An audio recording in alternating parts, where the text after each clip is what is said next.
Welcome to the Deep Dive.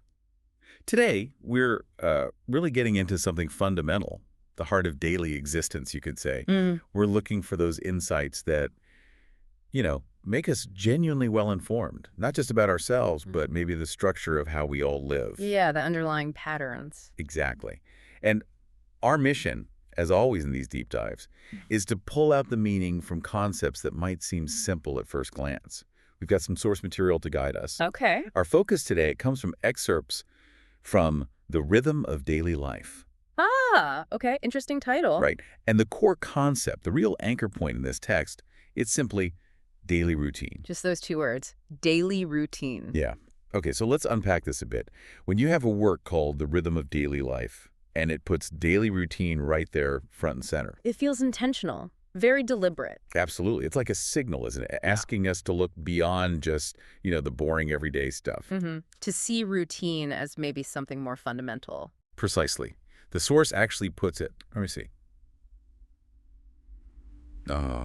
Daily routine is not merely a sequence of tasks, but the silent scaffolding of habit that supports the grander architecture of our aspirations. Wow, okay. Silent scaffolding. That's quite an image. Isn't it? It totally shifts how you think about routine. It's not just repetition. It's foundational for growth, for achieving things. What's truly fascinating there, and you just really hit on it, is how that source, the rhythm of daily life, it immediately takes daily routine from just like a description to something crucial, a mechanism almost. It really pushes back against that modern idea that routine is, stifling or just plain boring. Right, the exact opposite. Yeah, it presents it more like a wellspring. It argues that the real rhythm isn't just constant newness, but this sort of interplay between the predictable patterns and, well, the spontaneous moments too. That's a powerful reframing.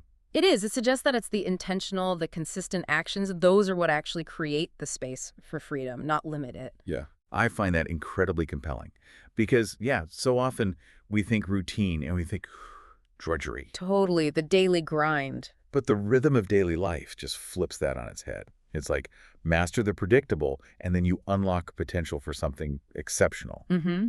And the source dives into this. It talks about how a good daily routine, a thoughtful one, can save our mental energy.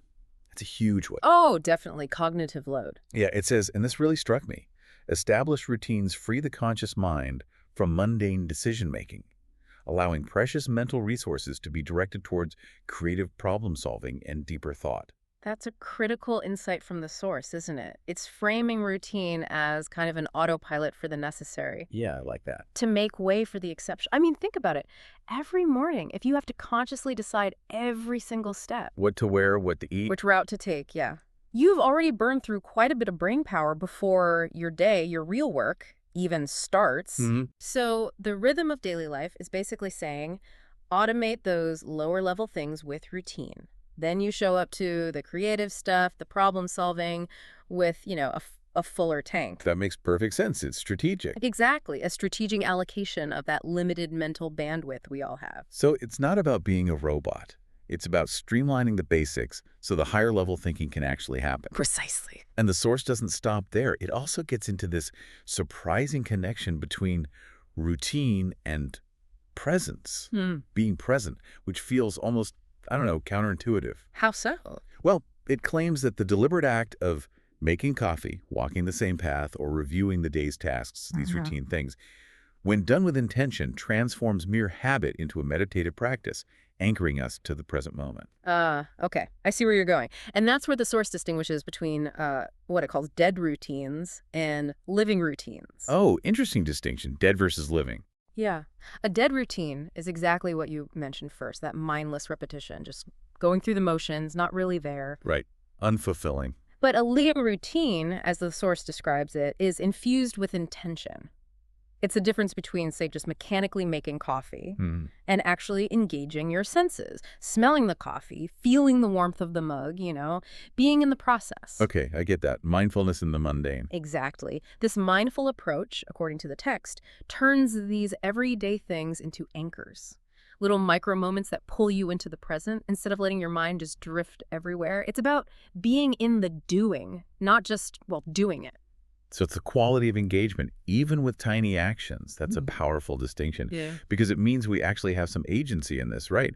How our routines affect us. Absolutely. It's not passive. And the source also brings up routine's role in building resilience. Like, it's a personal bedrock when life gets, chaotic. It says, when the world outside feels unpredictable, the steady pulse of a personal routine becomes an internal compass, guiding us through uncertainty and fostering a sense of control and calm. That aspect, routine as a personal bedrock, that feels incredibly relevant right now, doesn't it? In our fast-paced, often unpredictable world. Very much so. The rhythm of daily life really emphasizes that even when things outside are totally beyond our control, work stress, personal stuff, global events, whatever, Yeah. that consistent rhythm of our own chosen actions, our routine, it provides this crucial sense of stability, like a psychological anchor. An internal compass, like the quote said. Right. It reminds us that some things, at least in our little sphere, are still predictable, manageable, and that helps, It fosters that sense of agency, reduces anxiety. It's like a buffer against life's storms. It's fascinating how our internal world finds balance through these sort of external patterns we create. But the source is careful, isn't it? It's not saying we should have this rigid, unbending schedule. No, definitely not. It offers an important caveat. It suggests that a rhythm too rigid becomes a cage, not a dance floor. I like that metaphor, cage versus dance floor. Me too. The wisest routines leave room for improvisation, for the unexpected grace note. So acknowledges structure is key, but flexibility, that's just as important for a truly thriving rhythm. That's such a crucial point of nuance from the rhythm of daily life. It's not about forcing yourself into this inflexible box that just breaks when something unexpected happens. Right, which it always does. Exactly. Instead, it's about cultivating a flexible framework. Routine gives you predictability, sure, and saves that mental energy we talked about, but it also should allow you to use that saved energy to adapt when you need to. The source uses this great metaphor of a jazz musician. Oh, yeah. They have this deep knowledge of scales and chords that's like their musical routine, their foundation. Right. But that foundation is what gives them the freedom to improvise, to create something totally new and spontaneous. It's that intelligent dance, as the source puts it, between repetition and evolution. That's where the real power is. An intelligent dance. I love that. A foundation that empowers you, doesn't restrict you. Precisely. And the excerpts also, they sort of hint at a broader social side to routine, don't they? We've mostly talked about individual routines today. Sure. But the rhythm of daily life briefly mentions collective routines. Things like, shared meal times, community events, even just the flow of a typical workday. The shared rhythms. Yeah, it suggests these foster connections. They contribute to a kind of cultural identity. They create a sense of belonging, like a collective pulse for a society. That's a subtle but really important expansion from the source, I think. It pushes us to think that this rhythm of daily life isn't just my drumbeat. It's Right. part of a larger symphony, maybe.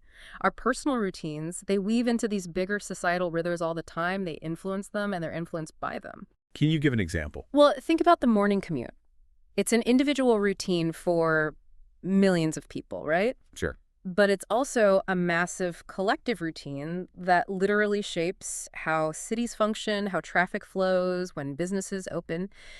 The source just kind of gently nudges us to notice how these shared patterns create order and, cohesion in a community. That makes sense. It adds another layer entirely. So bringing this back, what does this all mean for you, our listener? When you hear the rhythm of daily life talk about daily routine as that silent scaffolding of habit. Or the autopilot for the necessary. Yeah.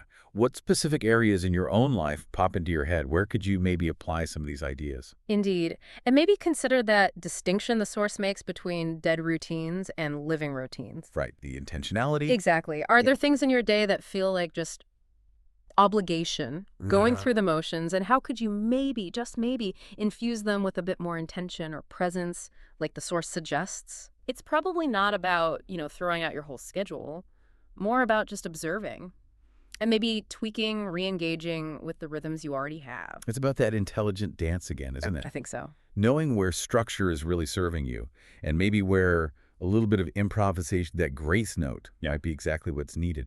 This deep dive, it really shows how something seemingly so simple Daily routine. can hold so many layers, profound meaning, and practical use too. Which really raises a big question, doesn't it? How much of the story of our lives, the unwritten part, is actually defined by our individual daily routine, even the bits we don't consciously think about? It's a deep thought. And then taking it a step further, how might consciously rethinking those routines?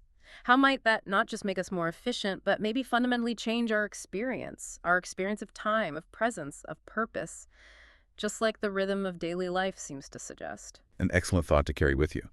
So, for you, our listener, as you go about your day, maybe just observe your routines with fresh eyes. Look for that silent scaffolding, or maybe listen for those grace notes. Until next time, keep diving deep.